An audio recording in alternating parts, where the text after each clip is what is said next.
Salut à tous, j'espère que vous allez super bien. Alors dans cette vidéo, nous allons voir le nombre de points qu'il vous faut en ressources humaines et communication. Pour ceux qui ont fait ressources humaines et communication, RHCOM, cette vidéo vous concerne. Dans cette vidéo, nous allons voir le nombre de points qu'il vous faut pour valider votre BTS. Alors, il faudra suivre et puis prendre note parce que voilà, on aura la possibilité aussi de voir les coefficients de chaque matière. Et puis voilà, ça peut vous aider à mieux vous préparer pour l'examen. Et si vous n'avez pas, alors ça peut vous aider à mieux vous préparer pour l'examen. Donc, il faudra suivre correctement. Nous allons toujours nous appuyer sur la fiche de notes de quelqu'un qui a échoué au BTS. Voilà. Donc ici, voici la fiche de notes de quelqu'un qui a échoué au BTS.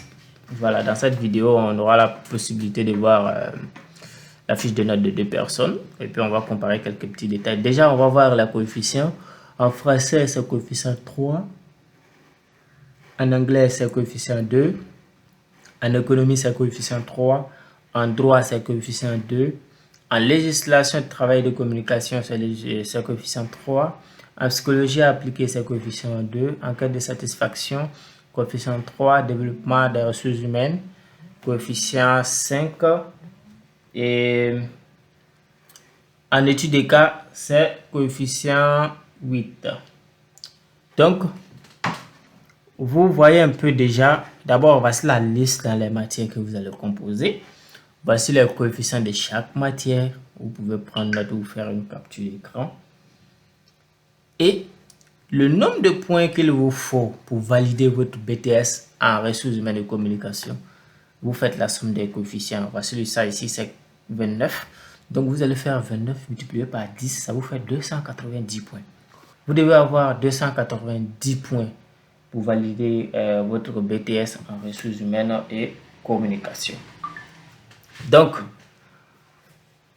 c'est un peu clair maintenant dans votre tête, ceux qui se posaient la question, bon, il faut combien de points? Il vous faut 290 points. Avec une petite condition derrière.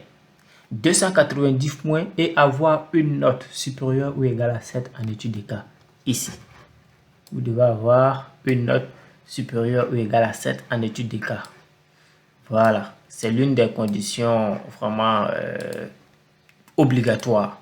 Voilà, donc, même si vous avez par exemple 15 dans toutes les matières, et puis vous avez 6 ici, vous allez échouer au BTS. Parce que vous ne remplissez pas les conditions de la matière éliminatoire. Donc, c'est très important. Alors, en même temps que ça, c'est important, en même temps que vos matières transversales sont aussi importantes. Quand je parle de matières transversales, je parle de français, je parle d'anglais, je parle d'économie, je parle de droit. Voilà, voici des matières que généralement les étudiants négligent. Et puis se concentrent. Bon, législation, voilà, ça aussi c'est la bête noire de ceux qui font RHCOM. Et puis se concentrent un peu psychologie, surtout MPC, qui est votre étude de cas. C'est là-bas même que tu vas voir, ils vont se concentrer. Mais faites attention, tout est important à l'examen. Tout est important. Tout ce que vous faites en classe, c'est important. Toutes ces matières que vous voyez ici, c'est cette fiche. C'est des matières importantes.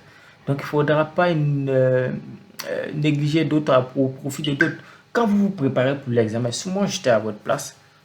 Si j'étais à votre place, quand on se prépare pour l'examen, on se prépare dans tout. Parce que tout peut nous permettre d'avoir le BTS. Vous pouvez ne pas avoir une bonne moyenne ici, comme celui-là, par exemple, en étude de cas qui a 8. Et puis vous avez 12 ici. Quand vous faites, supposons que la personne avait 12 ici, vous faites 2 fois 3. Donc ça fait, la personne a 2 points de plus, vous faites 2 fois 3, ça fait 6. Quand vous faites 6 divisé par 6 ici, ça fait plus 1. Bon, ça c'est le petit détail que vous ne maîtrisez pas trop. Mais pour vous dire que tout est important, imaginez un peu que cette personne avait au moins 10 ici, 10 ici, et puis 10 en économie. C'est des points, ça fait coefficient. Regardez les coefficients. Les coefficients se suivent au fait.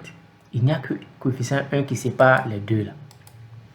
Il n'y a que coefficient 1 qui sépare les deux là. Il y a un coefficient 1 qui sépare les deux. Il y a un coefficient 1 qui sépare les deux. Donc, vous voyez qu'il n'y a pas trop d'écart. Si par exemple, ici c'était coefficient 10, et puis le reste c'était 3, 2, 3, 2, j'allais vous dire, grouiller pour avoir un bon nombre de points ici, peut-être un 15 ici ou bien un 16 ici, et puis vous avez votre BTS.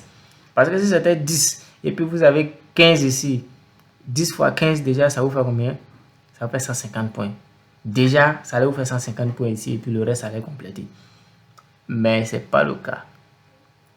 C'est pas le cas ici, c'est 6, ici c'est 5, ici c'est 3, ici c'est 2, 3, 2, 3, 2. Vous voyez que c'est 1. Donc, quand tu, par exemple, tu as 2 ici, et puis tu as peut-être, je sais pas, 7 ici, vous voyez que le nombre d'écarts que ça fait, ça vous fait perdre. Donc, il faudra être conscient de ça, et puis vous vous préparez dans tout. Pour vous préparer en français, c'est très simple. Ouvrez vos cahiers de terminale, la méthodologie. Là-bas même, vous n'allez pas peut-être avoir trop clair dedans. Allez-y en troisième là. La méthodologie pour faire la production écrite là. C'est bien expliqué là-bas, puisque c'est le départ même qui est là-bas. Maintenant, à partir de la seconde, on vous montre comment faire le résumé des textes. Et pas un résumé de texte, c'est depuis troisième aussi. Vous regardez la méthodologie, c'est très important. C'est ce qui vous-même vous permet de traiter le sujet. Vous pouvez faire hors sujet. Vous pouvez ne pas comprendre le sujet. Mais si vous avez bien respecté la méthodologie, ben, on sait que celui-là, au moins, il allait à l'école. Voilà, le sujet l'a échappé, ça peut arriver, mais au moins la méthodologie a été respectée et ça peut vous aider, ça peut booster, ça peut encourager le correcteur même voilà, à vous faire quelque chose, hein, à vous rapprocher de la moyenne. Mais quand tu peux comprendre le sujet et puis tu vas bâcler la méthodologie, ça veut dire que tu ne vas pas à l'école. Tu ne vas pas à l'école. Tu ne maîtrises pas la méthodologie, même si tu as compris le sujet, tu n'as pas respecté la méthodologie. Voilà, donc c'est un 0, tu vas voir. Quelqu'un qui a 2 en anglais, vous comprenez déjà que c'est un 0. Voilà, donc il faudra être conscient de tout ça. Voilà, il vous faut 290 points. Et puis la condition derrière, il faut avoir une note supérieure ou égale à 7 ici et 290 points ici. Et vous avez votre BTS en ressources humaines et communication. J'espère que cette vidéo va vous aider à mieux vous préparer. Et n'hésitez pas à la partager avec tous vos connaissances qui sont en ressources humaines et communication. Et si vous n'êtes pas en ressources humaines et communication, c'est pas bien grave. Vous pouvez avoir un ami qui est en ressources humaines et communication. Il faut partager avec lui pour que chacun puisse mieux se préparer. On veut vous voir réussir.